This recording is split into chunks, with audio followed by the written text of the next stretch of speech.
Okay, आता आपण आहोत भूमकर चौकाचा सर्व्हिस रोडला, लँड रोडच्या शोरूम समोर. आणि पीसीएमसीचं काम बघा तुम्ही, कुठल्या लेवलचं काम आहे. पार भूमकर चौक आणि त्याच्या आधी पडे तिकडं पण ट्रॅफिक आहे.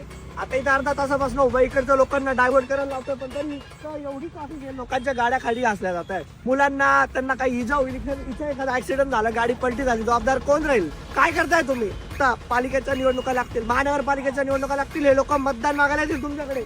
या गोष्टी लक्षात ठेवा. बघा हे बघा, कुठं नेऊन ठेवला आपला महाराष्ट्र, कुठं नेऊन ठेवला हलगर्जीपणाची पण हद्द असते, हद्द. हा हलकटपणा आहे, हलकटपणा. तुम्हाला सामान्य लोकांच्या जीवनाचं, त्यांच्या वेळेचं काहीच भान नाहीये. सगळे लोक ऑफिस वाले, सगळ्यांना जायला उशीर होतो, अर्धा एक तास लोक ट्रॅफिक मध्ये थांबले. हे बघा बघा कसे आणतात लोक, बघा. हे सगळं लक्षात ठेवा. चित्र एक छोटस जे काम तुम्हाला दिसत होतं, ज्याच्या त्यांनी हलगर्जीपणा केला, तिथून त्यांनी आता भूमकर चौकात आहे, त्याचे इम्पॅक्ट बघा कुठपर्यंत आहे.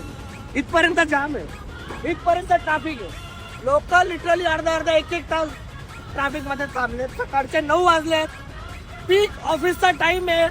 काय करतात तुम्ही? सामान्य जनतेची आला काय कारण आहे? फक्त एक छोट्याशा कामामध्ये हलगर्जीपणा, आणि हे सगळं लोकांना भुगतावं लागतंय. आता तरी सुधरा, थोडा लाजा बाळगा, लाजा. ही तिसरी गाडी आहे, ही तिसरी गाडी आहे जी फसली.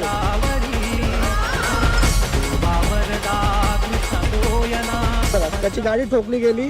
आता हे नुकसानची भरपाई कोण करेल? आपला देश आहे ना, कधीच विश्वगुरु आणि डेव्हलप कंट्री बनूच शकत नाही, कारण इथले लोक आपल्या देशासाठी, आपल्या कामासाठी प्रामाणिकच नाहीये. हे बघा उदाहरण, कोणीतरी कामामध्ये हलगर्जीपणा केला आणि त्याचे जे परिणाम आहे ते सगळ्या सामान्य जनतेला भोगावे.